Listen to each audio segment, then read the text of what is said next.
Hello everyone, welcome to NEET made easy. आज हम शुरू करते हैं part 5 of the chapter cell the unit of life. I hope so आपने पुरानी चारों वीडियोस कंप्लीट कर ली होंगी और आपको अच्छे से समझ आ गई होंगी। आज हम शुरू करते हैं पेज नंबर 134 से विद द टैगलाइन एक बार ये वीडियो देख डाला तो आपका नीट प्रेप होगा जिंगालाला।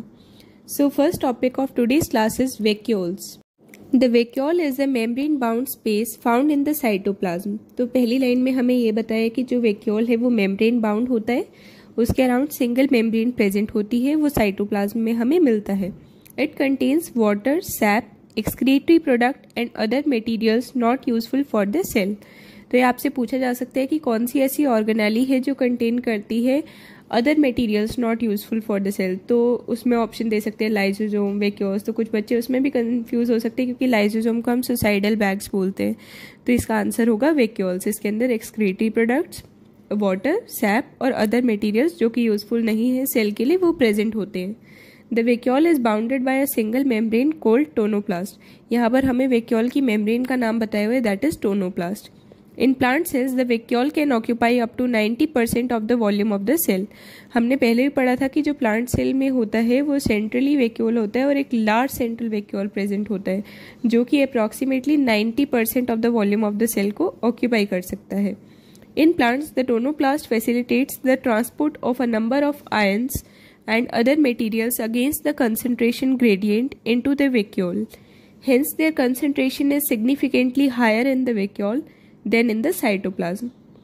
तो यहाँ पर हमें बताया कि जो टोनोप्लास्ट है वो ट्रांसपोर्ट में हेल्प करता है काफ़ी आयंस और अदर मटेरियल्स की अगेंस्ट द कंसंट्रेशन ग्रेडियंट। मतलब कि यहाँ पर कैसा ट्रांसपोर्ट हो रहा है, that is the active transport is occurring in the vacuole.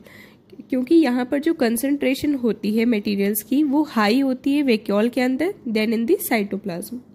Next line में हम पढ़ते हैं in amoeba the contractile vacuole is important for osmoregulation. यहाँ पर ना हमें अलग अलग टाइप के वैक्यूल्स के बारे में बताया जा रहा है। तो अभी बता रहे हैं कि एमीबा में कौन सा वैक्यूल मिलता है, that is a contractile vacuole, जिसका फंक्शन क्या होता है, osmoregulation and excretion. Osmoregulation होता है वाटर एंड सॉल्ट बैलेंस को मेंटेन करना और एक्सक्रीशन मतलब वेस्ट प्रोडक्ट्स को एक्सक्रीट आउट करना। In many cells as in the protist food vacuoles are formed by engulfing the food particles. अब आपसे पूछा जा सकता है कि फूड वैक्यूल्स किन में मिलते हैं, तो उनका एग्जाम्पल होगा प्रोटिस्ट में मिलते हैं। और एक कल भी हमने पढ़ा था कि प्रोटिस्ट क्या होते हैं, यूकैरियोट्स होते हैं। तो ये एंगल्फ करने के लिए यूज होते हैं फूड पार्टिकल्स को। नेक्स्ट ऑर्गेनेली पर अब हम आते हैं, that is the mitochondria. Mitochondria singular में हम इसे बोलते हैं mitochondrion. Unless specifically stained are not easily visible under the microscope. जब तक हम इसे स्टेन नहीं करेंगे तो हमें ये दिखाई नहीं देगा। और इसके लिए अगर आपको स्टेन पता हो कौन सा यूज करते हैं, that is the Janus green. ये मतलब एक्स्ट्रा है, वैसे मैंने वैसे ही बता दिया। The number of mitochondria per cell is variable depending on the physiological activity of the cell. किस सेल के अंदर कितने माइटोकॉन्ड्रिया मिलेंगे ये उसकी फिजियोलॉजिकल एक्टिविटी पर डिपेंड करेगा। In terms of the shape and size also considerable degree of variability is observed. Shape और साइज भी वेरी करता है माइटोकॉन्ड्रिया का अलग अलग सेल्स में। Typically it is a sausage shaped और cylindrical having a diameter of 0.2 to 1 micrometer, average 0.5 micrometer and length 1 to 4.1 micrometer. ये हमें माइटोकॉन्ड्रिया की डायमेंशंस बताई हुई हैं, तो आप इन्हें याद कर सकते हैं। और शेप भी बताई हुई है, that is the sausage shape और द सिलेंड्रिकल। तो आप सारी जो डायमेंशंस हैं, न्यूमेरिकल वैल्यूज हैं, उन्हें एक जगह लिख लेंगे तो आपको याद करने में आसानी होगी। इसके लिए आप मेरी वीडियो भी रेफर कर सकते हैं जो मैंने numerical values of chapter cell पर डाली हुई है। Each mitochondria is a double membrane bound structure with the outer membrane and the inner membrane dividing its lumen distinctly into two aqueous compartments। तो यहाँ पर बोला हुआ है कि जो माइटोकॉन्ड्रिया होता है वो डबल मेम्ब्रेन बाउंड स्ट्रक्चर है, उसकी दो मेम्ब्रेन्स होती हैं, एक आउटर मेम्ब्रेन और एक inner membrane. The inner compartment is filled with a dense homogeneous substance called the matrix। तो आपको याद रखना है कि जो inner compartment है उसके अंदर एक dense homogeneous substance मिलता है जिसे हम मैट्रिक्स बोलते हैं। तो आपसे ऐसे भी पूछा जा सकता है कि जो मैट्रिक्स है वो inner compartment के अंदर मिलता है या outer compartment के अंदर, तो मिलेगा inner compartment के अंदर। और वो होता कैसा है, homogeneous या heterogeneous? It is homogeneous। The outer membrane forms the continuous limiting boundary of the organelle। जो outer membrane है वो बाउंड्री बनाएगी इस ऑर्गेनेली की। The inner membrane forms a number of infoldings called the cristae. जो inner membrane है वो काफ़ी सारी इनफोल्डिंग्स बनाती है। आपको ध्यान रखना है इनफोल्डिंग्स है ना कि आउटफोल्डिंग्स, जिनका नाम क्या है, सिस्टर्नी या क्रिस्टे। क्रिस्टे सिंगुलर में हम उन्हें क्रिस्टा बोलते हैं। These are present towards the matrix. The crista increase the surface area. Crista का फंक्शन क्या होता है, to increase the surface area. The two membranes have their own specific enzymes associated with the mitochondrial function। ये NEET के PYQ में भी आई हुई है लाइन, आपको याद रखना है कि दोनों मेम्ब्रेन के पास अपने अपने खुद के एंजाइम्स होते हैं। Mitochondria are the sites of aerobic respiration. Mitochondria sites है एरोबिक रेस्पिरेशन के, आपको याद रखना है वर्ड एरोबिक ना कि anaerobic. They produce cellular energy in the form of ATP। ये सेलुलर एनर्जी बनाते हैं किस फॉर्म में, ATP। और ATP क्या होता है, adenosine triphosphate. Hence they are known as the power house of the cell. तो हम power house of the cell किस ऑर्गेनेली को बोलेंगे, माइटोकॉन्ड्रिया को। Mitochondria are the power houses of the cell. The matrix also possess single circular DNA molecule, a few RNA molecule, ribosomes which is 70S and the component required for the synthesis of proteins. तो आपको याद रखना है कि matrix में मिलता क्या क्या है। पहले सिंगल सर्कुलर DNA, याद रखना है शेप क्या है, सर्कुलर, और क्या है, डबल या सिंगल, सिंगल। और फ्यू RNA मॉलिक्यूल्स भी मिलते हैं, राइबोसोम्स भी मिलते हैं। राइबोसोम कौन से वाला, 70S या 80S, 70S मिलेगा। और कंपोनेंट्स जो कि प्रोटीन सिंथेसिस के लिए रिक्वायर होंगे, ये सब मिलते हैं। ये नीट के PYQ में भी पूछा हुआ है, इस लाइन को भी आप अच्छे से कर लीजिएगा। The mitochondria divide by fission, काफ़ी इंपॉर्टेंट लाइन है, कई बार पूछी जाती है कि माइटोकॉन्ड्रिया कैसे डिवाइड करते हैं, फिजन के थ्रू। नेक्स्ट हम आते हैं ऊपर जो डायग्राम दिया हुआ है उस पर। ये डायग्राम भी नीट के प्रीवियस ईयर क्वेश्चन में पूछा गया है, तो आपको डायग्राम्स की भी लेबलिंग्स अच्छे से ध्यान होनी चाहिए। तो यहाँ पर आउटर मेम्ब्रेन मार्क किया हुआ है, inner membrane, matrix, inter membrane space and Crysta. तो जैसे मैंने लिखा है मैट्रिक्स के पास डेंस होमोजेनस सब्सटेंस, तो जो भी आपको थ्योरी के पॉइंट्स इंपॉर्टेंट लगे वो आपको डायग्राम में ऐड कर लेने चाहिए, जो जो आप कर सकते हैं। और जैसे बताया था कि क्रिस्टा के पास ऑक्सीजोम्स होते हैं और वो towards the matrix side present होता है।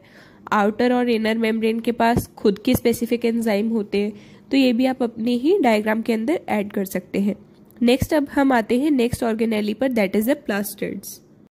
Plastids are found in all plant cells and in euglenoids. तो आपको ध्यान देने की प्लास्टिड जो है वो सभी प्लांट सेल के पास मिलते हैं और यूग्लिनोइड्स में भी मिलते हैं। These are easily observed under the microscope as they are large. ये हमें इजीली हम माइक्रोस्कोप के अंडर देख सकते हैं, क्यों, क्योंकि ये लार्ज होते हैं। इसे भी आप एजर्शन रीजन के हिसाब से याद कर सकते हैं। They bear some specific pigments, thus imparting specific color to the plants. इनके पास कुछ पिगमेंट्स होते हैं जिनसे ये अलग अलग कलर्स देते हैं प्लांट्स को। Based on the type of the pigments, plastid can be classified as chloroplast, chromoplast and leucoplast. तो आपको याद रखना है कि हमने किस बेसिस पर डिवाइड किया है, that is the type of pigments. और कितनी चीज़ों में डिवाइड किया है, 3 पार्ट्स में, that is chloroplast, chromoplast and the leucoplast. तो पहले हम पढ़ते हैं क्लोरोप्लास्ट के बारे में। The chloroplast contain chlorophyll and carotenoid pigments which are responsible for trapping the light energy essential for photosynthesis। जो क्लोरोप्लास्ट है उनके पास क्लोरोफिल नाम का पिगमेंट होता है और कैरोटिनोइड पिगमेंट होते हैं, जो कि किस चीज़ में हेल्प करते हैं, लाइट एनर्जी को ट्रैप करने में, जो कि हमें हेल्प करेगा फोटोसिंथेसिस के लिए। In the chromoplast fat soluble carotenoid pigments like carotene, xanthophyll and others are present. तो आपको यहाँ ध्यान देने की फैट सोल्यूबल होता है कैरोटिनोइड, ये किस में प्रेजेंट होता है, क्रोमोप्लास्ट के अंदर। और कुछ कैरोटिनोइड पिगमेंट्स के नाम क्या क्या हैं, that is carotene, xanthophylls. This gives the part of the plant a yellow, orange और रेड कलर। ये एक अलग अलग कलर्स प्रोवाइड करते हैं प्लांट को, that is the like yellow colour, orange colour, red colour. The leucoplast are the colourless plastid. Leucoplast कैसे होते हैं, कलरलेस प्लास्टिड होते हैं, of the varied shapes and sizes with the stored nutrients. ये जो है इनके अलग अलग शेप होंगे, साइजेस होंगे, इनका मेन काम स्टोरेज का होता है। फर्स्ट जैसे हम पढ़ेंगे एमाइलोप्लास्ट के बारे में। Amyloplast stores carbohydrate, that is a starch, for example potato. Elaioplast stores the oils and fats. Whereas aleuroplast stores protein. तो आपको याद रखना है कि एमाइलोप्लास्ट क्या स्टोर करेगा, एलियोप्लास्ट क्या स्टोर करेगा और एल्यूरोप्लास्ट क्या स्टोर करेगा। Majority of the chloroplast of the green plants are found in the mesophyll cells of the leaves. जो मेजॉरिटी क्लोरोप्लास्ट होते हैं वो मिलते किन सेल्स में है, that is the mesophyll sales.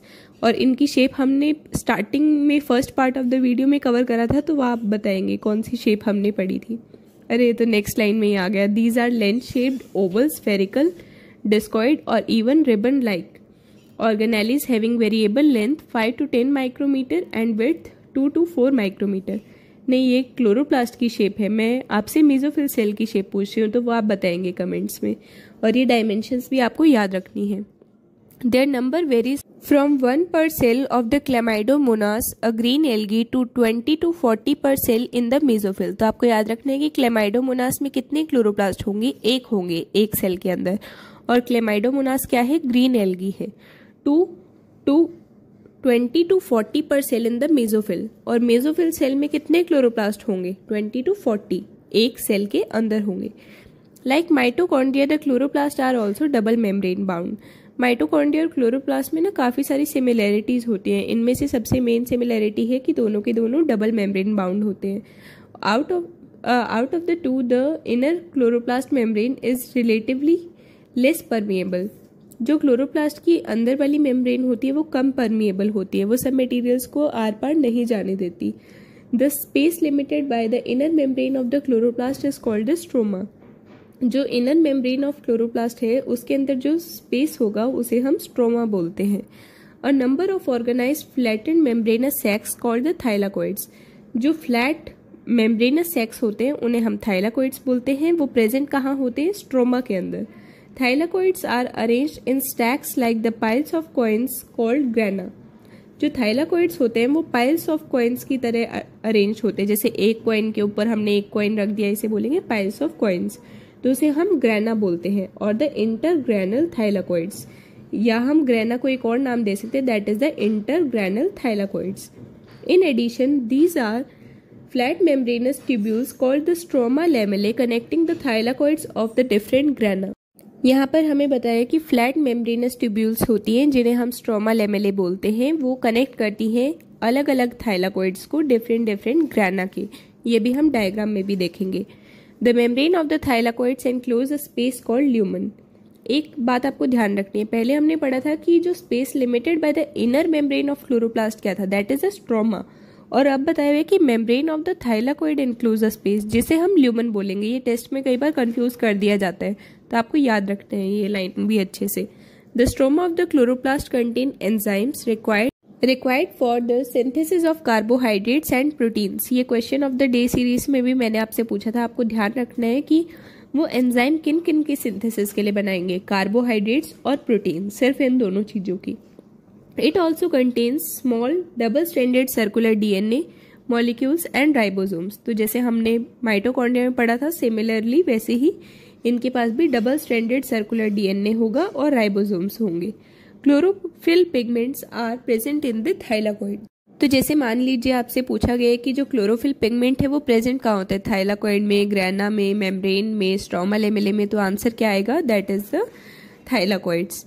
Next line में लिखा है the ribosomes of the chloroplast are smaller 70s than the cytoplasmic ribosomes. तो एक और चीज आपको ध्यान रखनी है कि जैसे हमें क्लोरोप्लास्ट में 70s बताया हुआ है, ऐसे हमने माइटोकॉन्ड्रिया में भी पढ़ा था कि 70s राइबोसोम मिलेंगे, और यही 70s प्रोकैरियोट्स में भी मिलते हैं। तो यहाँ पर जो बोला है कि डिफरेंट होते हैं देन द साइटोप्लाज्मिक राइबोसोम्स। तो आपको एक चीज ध्यान रखनी है कि साइटोप्लाज्मिक राइबोसोम अगर आपसे पूछा जाए तो वो होंगे 80s राइबोसोम, जो कि हमें साइटोप्लाज्म के अंदर मिलते हैं। तो अब हम देखते हैं डायग्राम ऑफ द क्लोरोप्लास्ट। ये जो डायग्राम है ये भी नीट के प्रीवियस ईयर क्वेश्चन में पूछा गया। इस चैप्टर के तो जो सारे डायग्राम्स है ना, ऑलमोस्ट सभी डायग्राम से प्रीवियस ईयर में क्वेश्चन आए हुए हैं। तो इस चैप्टर के डायग्राम्स आप बहुत अच्छे से कवर करना। सबकी एक एक लेबलिंग आपको पता होनी चाहिए, जैसे आउटर मेम्ब्रेन और इनर मेम्ब्रेन।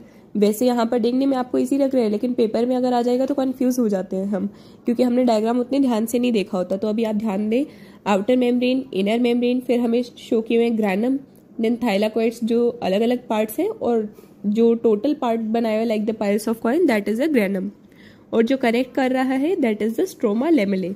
और जो मेन चीज़ हमें आप देखेंगे नीचे की तरफ शो की है, दैट इज़ द स्ट्रोमा। इसमें हमने पढ़ा भी था कि इसके पास कौन से एंजाइम होते हैं for the synthesis of carbohydrates and protein synthesis. आज हमें यहीं तक कवर करना था। आई होप सो आपको अच्छे से वीडियो क्लियर होगी। अब सिर्फ इस चैप्टर में 2 क्लासेस और लगेंगी, फिर हम नेक्स्ट चैप्टर स्टार्ट करेंगे। तो आप नेक्स्ट चैप्टर कमेंट कर सकते हैं कि क्या हमें सेल डिवीजन स्टार्ट करना चाहिए या ह्यूमन फिजियोलॉजी स्टार्ट करनी चाहिए। आप मेरा टेलीग्राम चैनल भी ज्वाइन कर सकते हैं, उसका लिंक मैं आपको पिन कमेंट में प्रोवाइड कर दूंगी। वहाँ पर जैसे अभी जो ये क्लास हुई है तो इसी का क्वेश्चन सेशन होता है, लाइक इन 20 to 25 मिनट्स हम अप्रॉक्स 60 to 80 क्वेश्चंस कवर करते हैं। तो आपको ये टॉपिक और अच्छे से क्लियर हो जाता है। इधर on the same day question session होता है, नेक्स्ट डे होता है, तो आप उसे भी रेगुलरली अटेंड कर सकते हैं। So thank you so much.